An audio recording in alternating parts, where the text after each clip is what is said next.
Hello friends, welcome to me కథల సంపుటి.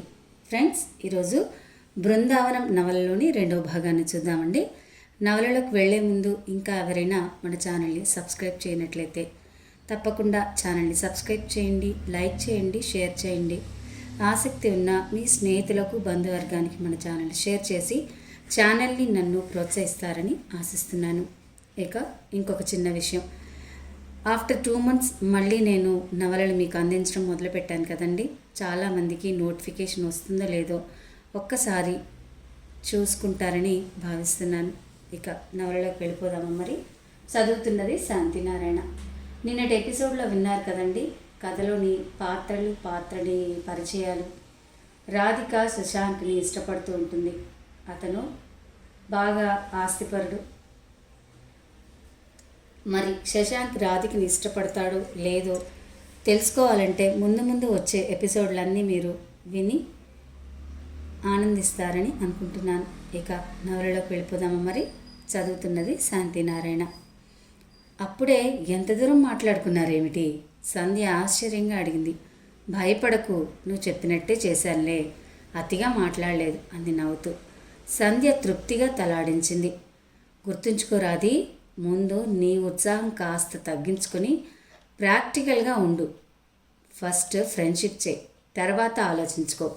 అర్థమైనట్లు తల ఊపింది రాధిక. వస్తాను, బాయ్ అంటూ బండి స్టార్ట్ చేసుకుని వెళ్ళిపోయింది సంధ్య. రాధిక కూడా హెల్మెట్ పెట్టుకుని స్కూటీ స్టార్ట్ చేసి కాలేజీ వెనక వైపు గేటు దగ్గరికి వచ్చింది.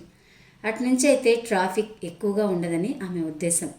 గేటుకి కొద్ది దూరంలో ర్యాంప్కి పక్కగా చెట్ల పొదల్లో ఎక్కువగా ఉండి లైట్ స్తంభం నుంచి వచ్చే వెలుతురిని ఆపుతూ నల్లటి నీడలు పరుచుకుని ఉన్నాయి.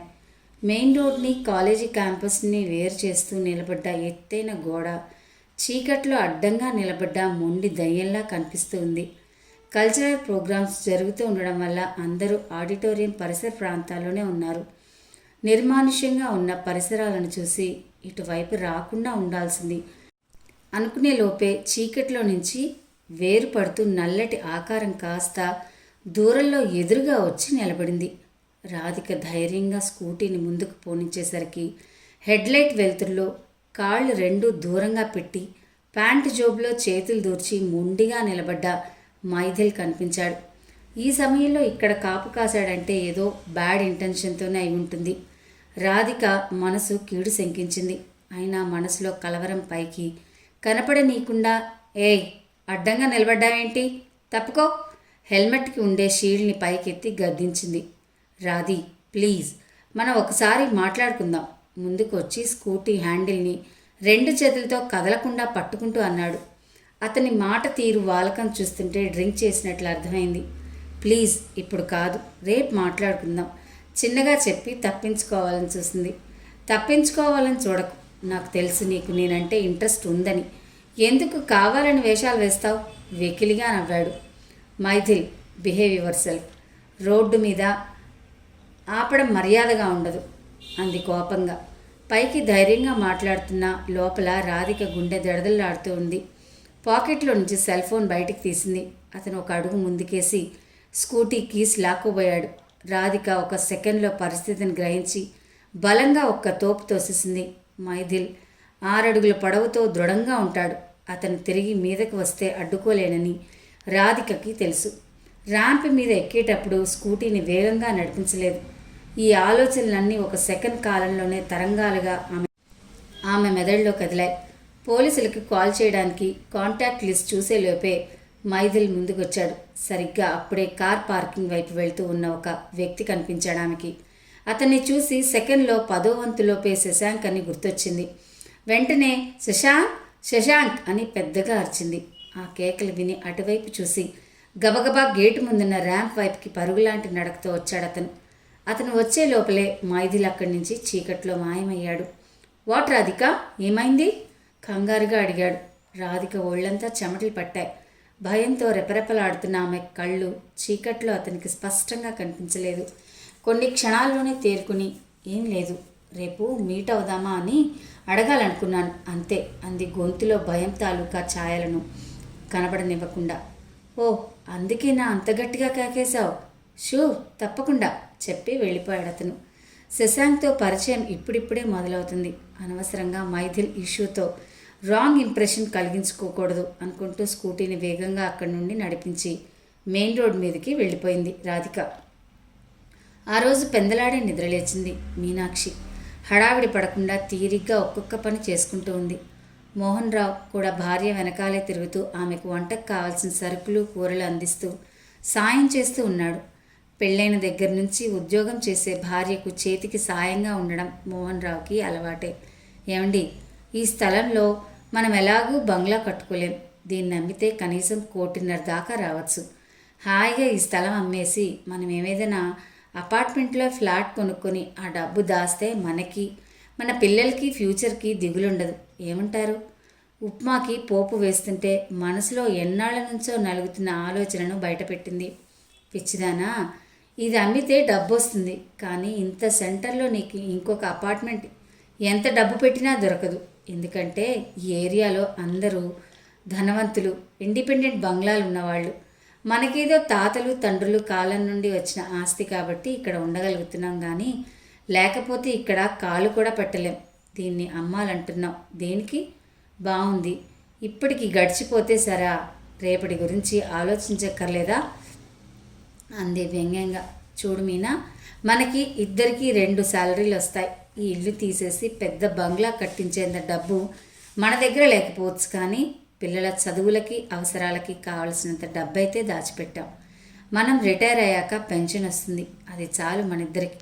అదృష్టమో దురదృష్టమో మన ఏరియాలో అందరూ డబ్బున్న వాళ్ళు చేరారు.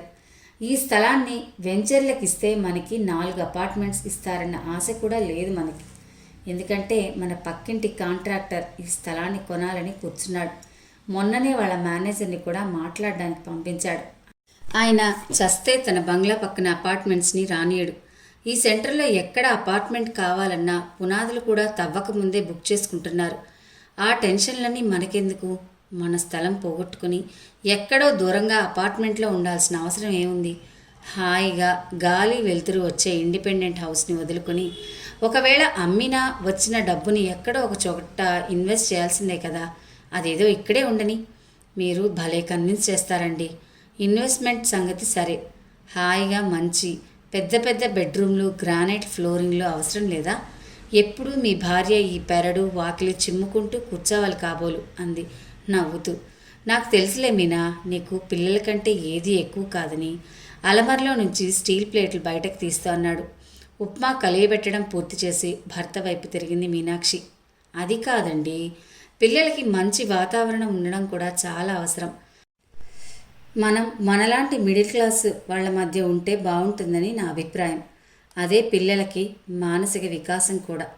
నువ్వు అనవసరంగా ఎక్కువగా ఊహించుకోకు. ఇప్పుడు ప్రపంచం ఇరుగు పొరుగులో లేదు, ఫేస్బుక్లో ఇంటర్నెట్లో ఉంది. అన్ని విషయాలు పిల్లలు బాగానే అర్థం చేసుకుంటున్నారు. వెల్ సెడ్ పితాజీ. అప్పుడే బాణంలా దూసుకొచ్చిన రాధిక తండ్రిని చూసి నవ్వుతూ ఉప్మా ప్లేట్ చేతిలోకి తీసుకుంది. డైనింగ్ టేబుల్ దగ్గర బ్రేక్ఫాస్ట్కి 4 చేరారు. ప్రత్యేక శ్రద్ధతో అలంకరించుకున్న కూతురి వైపు పరీక్షగా చూసింది మీనాక్షి.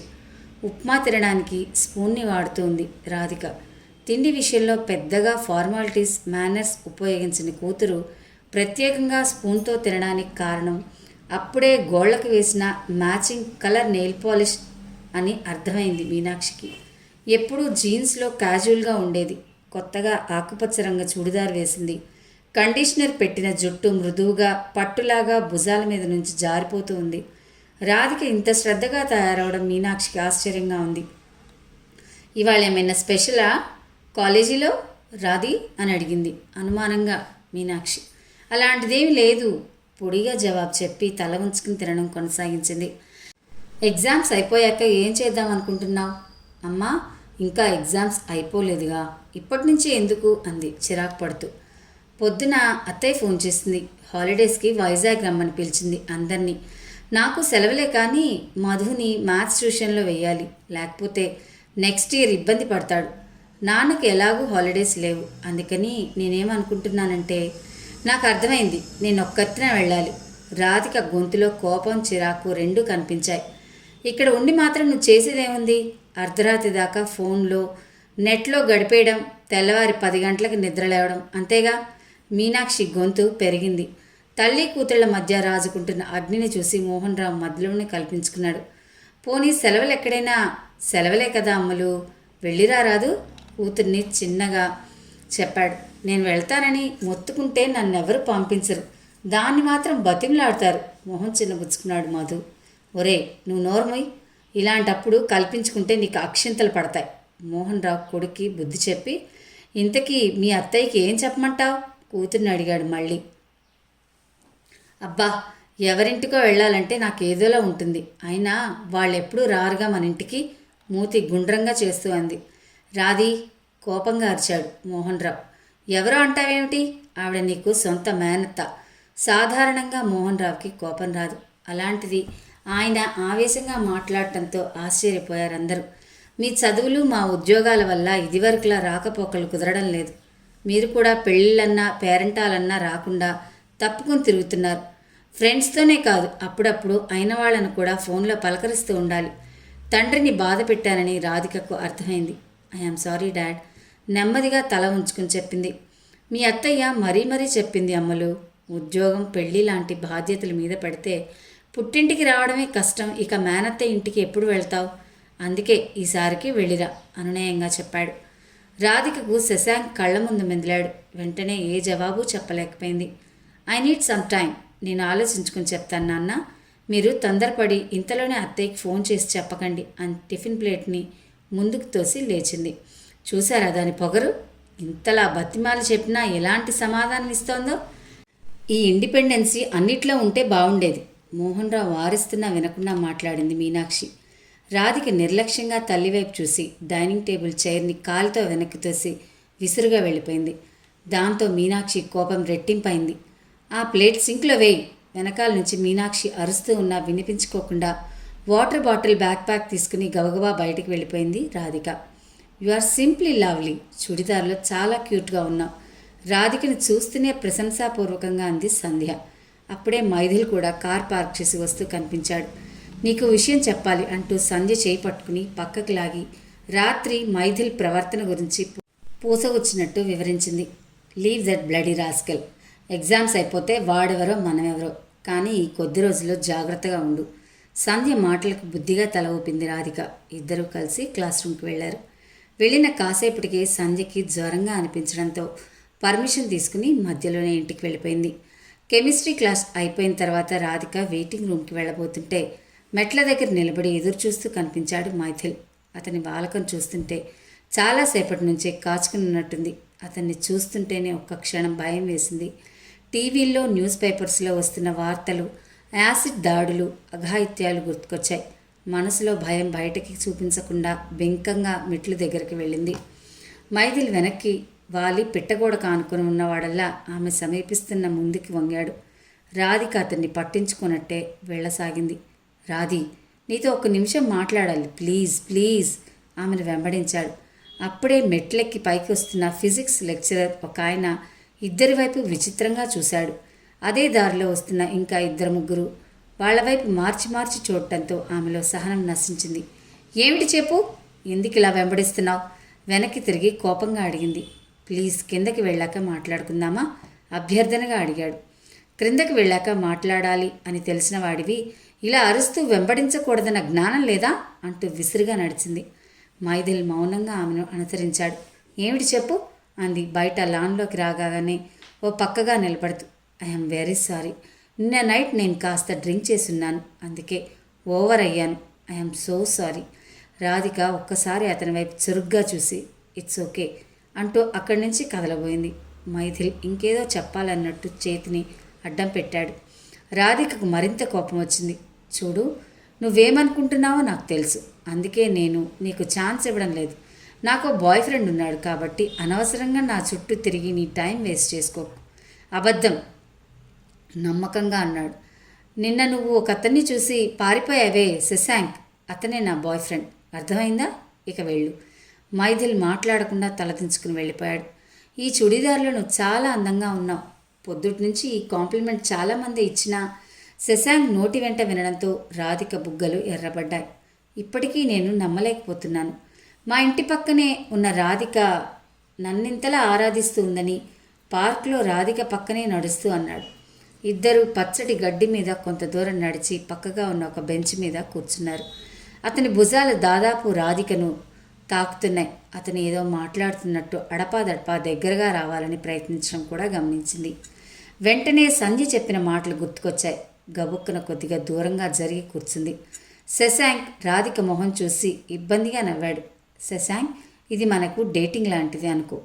ముందుగా ఒకరి గురించి ఒకరం తెలుసుకుందాం. నా గురించి అన్నీ తెలుసు అన్నావుగా, కొంటెగా నవ్వుతూ అన్నాడు. అలా కాదు, నువ్వేం చదువుకున్నావు, ఏం చేస్తుంటావు అలాంటివి. శశాంక్ నవ్వాడు. ఓకే, నేను లండన్లో MBA చేశాను. ప్రస్తుతానికి నాన్నగారి బిజినెస్ వ్యవహారాలు తెలుసుకోవడానికి రోజు ఆఫీస్కి వెళ్తున్నాను. ఫ్యూచర్లో ఏం చేయాలో ఇంకా నిర్ణయానికి రాలేదు. రాధిక మౌనంగా విన్నది. నీ గురించి చెప్పు. రాధిక ఏదో మాట్లాడబోయేంతలో శశాంక్ సెల్ ఫోన్ రింగ్ అయింది. అతని పాకెట్లో నుంచి ఫోన్ బయటికి తీస్తూనే అప్రయత్నంగా రాధిక కళ్ళు స్క్రీన్ వైపు తిరిగాయి. మైథిల్ అన్న అక్షరాలు ఇంగ్లీష్లో స్క్రీన్ మీద కనబడటంతో ఆమె కనుబొమ్మలు ముడిపడ్డాయి. ఒక నిమిషం అంటూ కాసేపు పక్కకు వెళ్ళొచ్చాడు. అతను సెల్ ఫోన్లో మాట్లాడుతున్నంతసేపు రాధిక మనసులో రకరకాల అనుమానాలు మెలకొత్తాయి. అతను వస్తూనే మైథిల్ ఎవరు అని అడిగేసింది. నా ఫ్రెండ్.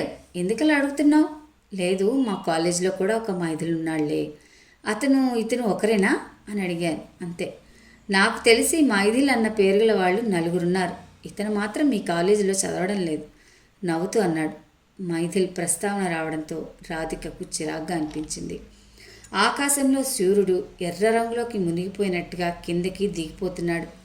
పక్షులు గూళ్ళు చేరే హడావిడిలో ఒకటే శబ్దాలు చేస్తున్నాయి. శశాంక్, నేను చీకటి పడేలోగా ఇంటికి వెళ్ళాలి, లేకపోతే మా అమ్మ క్వశ్చన్తో ఇరిటేట్ చేసేస్తుంది, చంపేస్తుంది. వస్తాను, బాయ్ అంటూ బయలుదేరింది. ఇల్లు చేరేసరికి మోహన్ రావు, మీనాక్షి ఇద్దరు హాల్లో సోఫాలో కూర్చునున్నారు. వాళ్ళ ఎదురుగా టీపాయ్ మీద ఖాళీ కాఫీ కప్పులు, 2 గిఫ్ట్ ప్యాకెట్లు పెట్టున్నాయి. తండ్రి ముఖం సంతోషంగా ఉండడం గమనించింది రాధిక. కూతుర్ని చూస్తూనే, ఏంటమ్మా ఇవాళ ఇంత ఆలస్యమైంది అడిగాడు మోహన్ రావు. ఎప్పుడూ లేనిది ఈసారి తండ్రి ప్రశ్నించడం రాధికకు విచిత్రంగా తోచింది. ఆలోచించి పెట్టుకున్న సమాధానం చెప్పేలోగే ఆయన చెప్పడం మొదలుపెట్టాడు. అనంత్ బిజినెస్ పని మీద వైజాగ్ నుంచి వచ్చాడు. కాసేపు కూర్చుని వెళ్ళాడు. కొంచెం ముందుగా వస్తే కలిసేదానివి నొచ్చుకుంటూ అన్నాడు. తండ్రి ప్రశ్న వెనకగాల కారణం అర్థమైంది రాధికకు. సరే నాన్న, నాకు ఒక ఫోన్ చేసి ఉండాల్సింది నిజాయితీగా చెప్పింది. నువ్వు బండి మీద ఎక్కడ ట్రాఫిక్లో ఉన్నావో ఫోన్ చేస్తే ఇబ్బంది పడతావేమో అనుకున్నానమ్మా. పర్లేదులే, మీ అత్తయ్య నీకు మధుకి అక్కడ నుంచి ఏవో గిఫ్ట్లు పంపింది. నిన్ను చూసి చాలా కాలమైంది, రమ్మని మరీ చెప్పి పంపింది అనంత్ని అంటూ టీపాయ్ మీదున్న ప్యాకెట్ ఒకటి తీసి కూతురు చేతికి అందించాడు.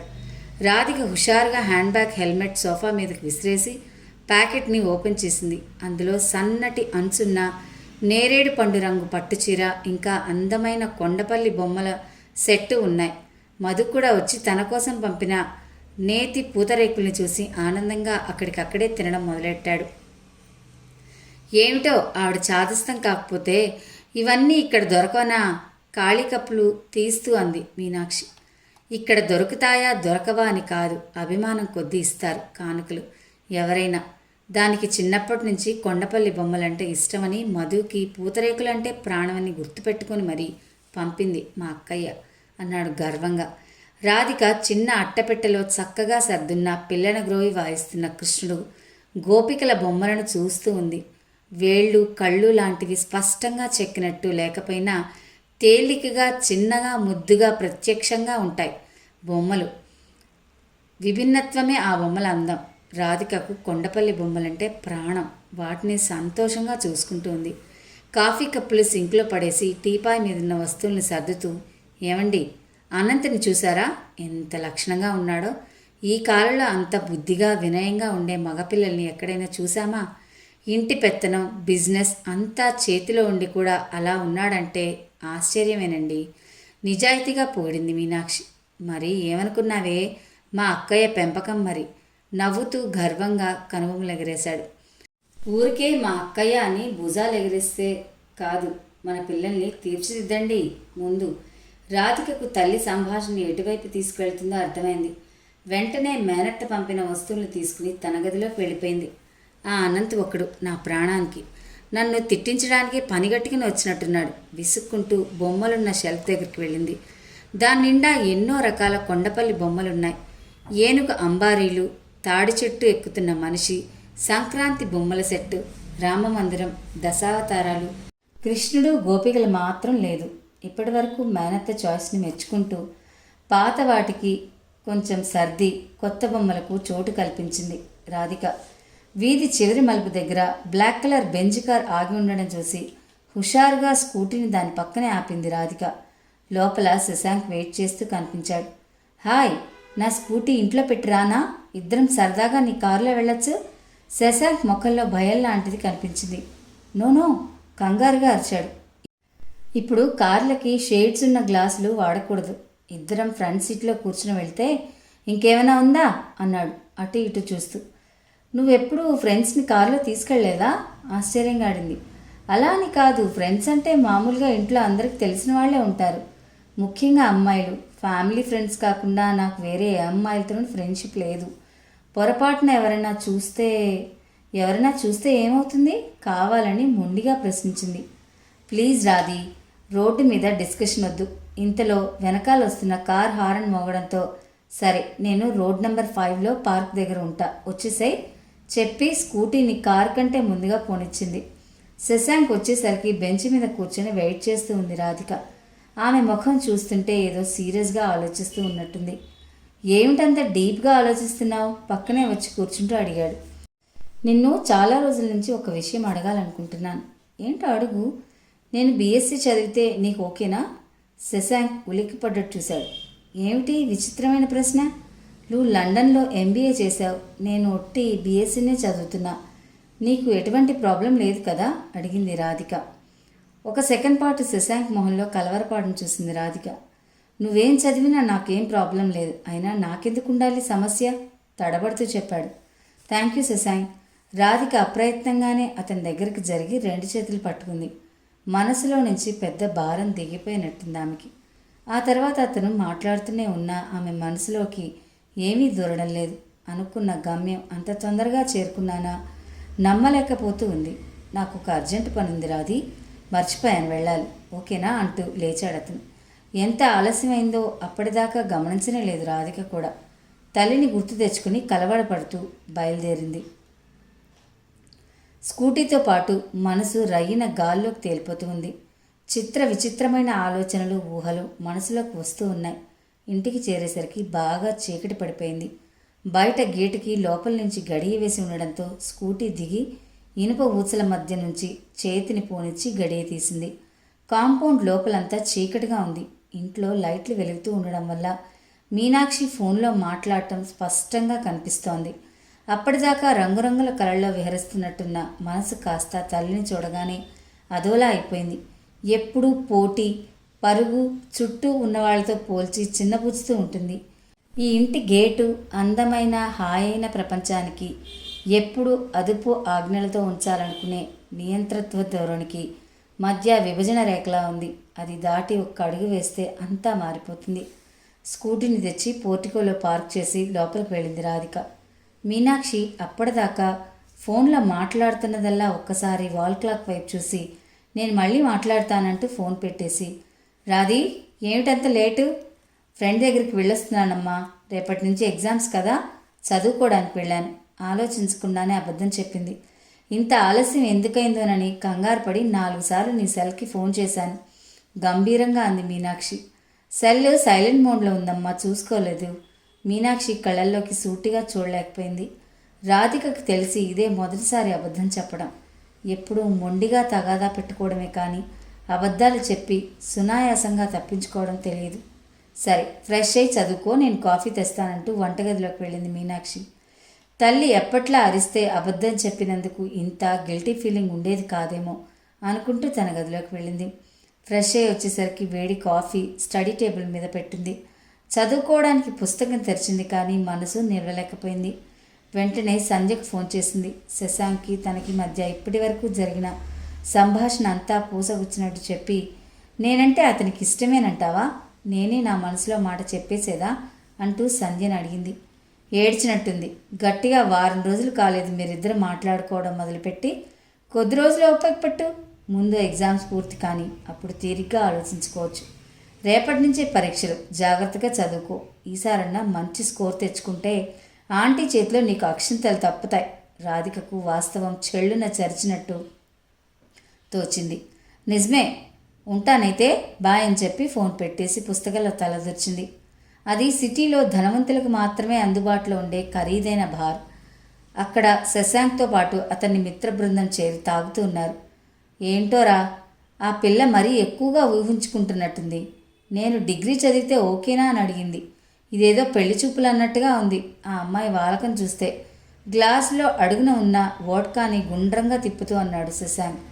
బాబు, ఇది భారతదేశం. ఇక్కడ అమ్మాయిలు డేటింగ్ అని చెప్పినా, జస్ట్ బాయ్ ఫ్రెండ్ అని చెప్పినా, లివింగ్ టుగెదర్ అని చెప్పినా, వీడితో లైఫ్ సెట్ అయిపోతే బాగుంటుంది అనుకున్నారంటే పెళ్ళనే వెంటాడతారు.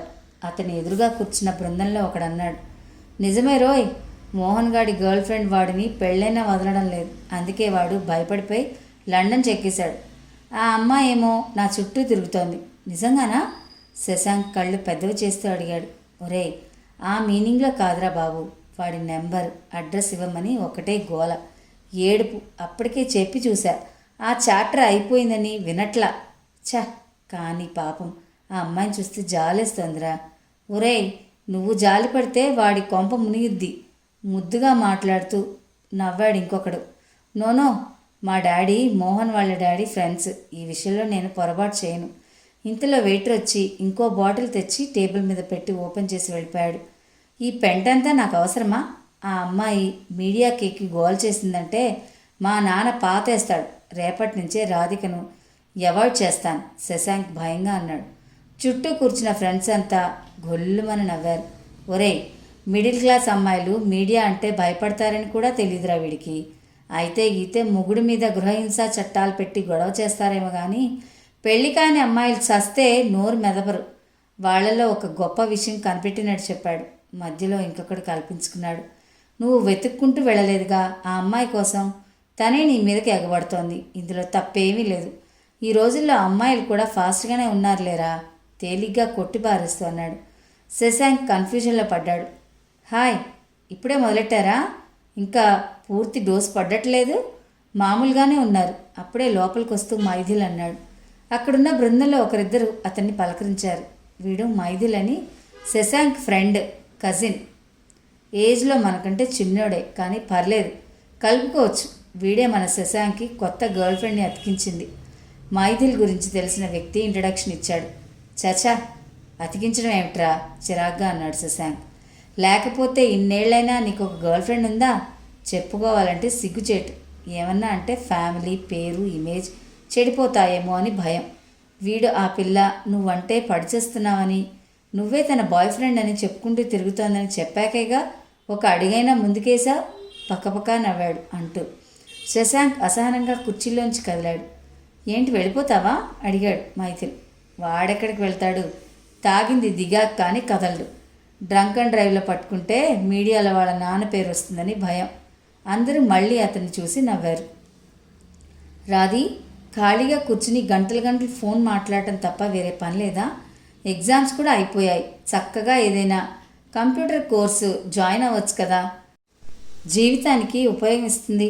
వరండా మెట్ల మీద కూర్చుని ఫోన్లో మాట్లాడుతున్న రాధికను చూసి చిరాకు పడుతూ అంది. శశాంక్, నేను మళ్ళీ మాట్లాడతానని చెప్పి ఫోన్ పెట్టేసింది. ఇంతలో రాధి, ఈ పెసరపప్పుని డాబా మీద ఆరబోసిరా. చేతిలో పాత కాటన్ చీర బేసిన్ పట్టుకుని వస్తూ అంది. నేను చేయను, నువ్వు అరిచి మొత్తుకున్నా సరే. ఇప్పుడు నేనేమన్నానని అంత కోపం? 24 గంటలు ఫోన్ మాట్లాడటం ఆరోగ్యానికి కూడా మంచిది కాదు. అయినా అంతలా మాటలే ఉంటాయి.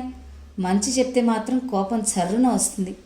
పిచ్చి వేషాలు వేయకుండా చెప్పిన పంచేయి అంటూ చేతిలో సామాను రాధిక ముందు పడేసి వెళ్ళిపోయింది. ఛ, ఈవిడికి స్కూల్కి సెలవులు, నాకు సెలవులు ఒకేసారి వచ్చాయి అని విసుక్కుంటూ సామాన్ తీసుకుని మేడ మీదకి వెళ్ళింది. పైనుంచి కిందకి చూస్తే రోడ్డు మీద వెళ్తున్న వాహనాలు 1-2 కనిపించాయి. రెసిడెన్షియల్ ఏరియా కావడంతో ఎప్పుడూ ఎక్కువ రద్దీగా ఉండదు ఆ రోడ్లలో. చుట్టుపక్కల అంతా ధనవంతులు ఇళ్లే. ఎత్తుగా పెద్దవిగా ఉండే బంగ్లాలు అయినా రాధిక వాళ్ళది మూల మీద కావడంతో వేటి నీడ వాళ్ళ ఇంటిపైన పడ్డట్టు అనిపించదు. మేడ మీదకి వచ్చినప్పుడల్లా రాధిక ఆ విషయం గుర్తు చేసుకుంటుంది. ఎండాకాలం ఎండ అప్పటికే చుర్రుమంటుంది. నేల మీద చీర పరిచి దాని మీద పప్పు ఆరబోసింది. చుట్టూ 4 ఇటుకరాలు పెట్టి మేడ మీదే ఉన్న స్టోర్ రూమ్లో నుంచి దళసరి అద్దాన్ని తెచ్చి శుభ్రంగా తుడిచి వాటి మీద ఉంచింది. దుమ్ము ధూళి పడకుండా పక్క సందులను కూడా కిందనున్న బట్టతో కప్పింది. పని పూర్తయ్యాక లేచి వెనక్కి వంగి ఒళ్ళు విరుచుకుంటూ ఉంటే ఎదురుగా మేడ మీద నుంచి ఎవరో నవ్వుతూ చేయి ఊపినట్టు కనిపించింది. ఎండకు కళ్ళు చిట్లించి చూసింది రాధిక. శశాంక్ వాళ్ళ మేడ మీద పూల కుండీలకు నీళ్లు పట్టడానికి వచ్చిన పని మనిషి దుమ్ము పడకుండా రాధిక చేసిన ఏర్పాట్లు మెచ్చుకుంటూ సైగ చేసింది. వాళ్ళింట్లో పని మనుషుల్ని చులకనగా చూస్తారన్న విషయం రాధికకు తెలుసు. వాళ్ళ మేనేజర్ మంగపతి మోహన్ రావుతో అప్పుడప్పుడు మాట్లాడుతూ ఉంటాడు. అలా కొన్ని విషయాలు తెలుస్తూనే ఉంటాయి.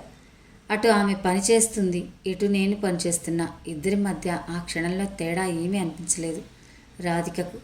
శశాంక్ తల్లిదండ్రులు నన్ను మాత్రం ఎలా గుర్తించి గౌరవించగలరు? ఉన్న ఊహ ఆమెను క్షణకాలం పాటు కుదిపేసింది. సంధ్య ఎప్పుడు చెప్పినా ఎక్కని విషయం వాళ్ళింటి పని మనిషి చిరునవ్వుతో అసంకల్పితంగా బోధపడింది. చచ్చా, శశాంక్ అలాంటివాడు కాదు అనుకుంటూ మనసును చెదరిపోనీకుండా ఒకసారి గట్టిగా గాలి పీల్చుకుంది. ఖాళీ బేసిన్ని తీసుకుని కిందకి రాబోతుండగా అప్రయత్నంగా ఆమె కళ్ళు వాళ్ళింట్లోని ఫస్ట్ ఫ్లోర్ విండో మీద పడ్డాయి. కిటికీలో నుంచి కనిపించిన శశాంక్ను చూసి తన కళ్ళను తానే నమ్మలేకపోయింది. ఇంకొకసారి అనుమానం నివృత్తి చేసుకోవడానికి ముందుకు వెళ్ళి పిట్టగోడను ఆనుకుని వంగి మరీ చూసింది. సందేహం లేదు, అతనే.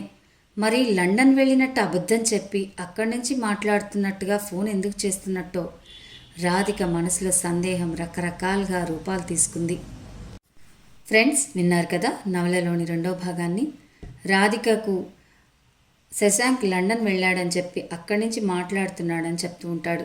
కానీ అతని ఇంట్లో నుండి మాట్లాడుతున్నాడన్నది తను గమనించిన తర్వాత తన మనసులోని భావాలు ఎలా ఉన్నాయో తెలుసుకోవాలంటే తర్వాత వచ్చే ఎపిసోడ్ తప్పకుండా వింటారని ఆశిస్తున్నాను. మరిన్ని మంచి నవలలు వినాలనుకుంటే తప్పకుండా మన ఛానల్ని సబ్స్క్రైబ్ చేసుకోండి. ప్లీజ్ సబ్స్క్రైబ్ టు మీ కథల సంపుటి ఛానల్. మరో భాగంతో మీ ముందుంటాను. అంతవరకు సెలవు. నమస్తే.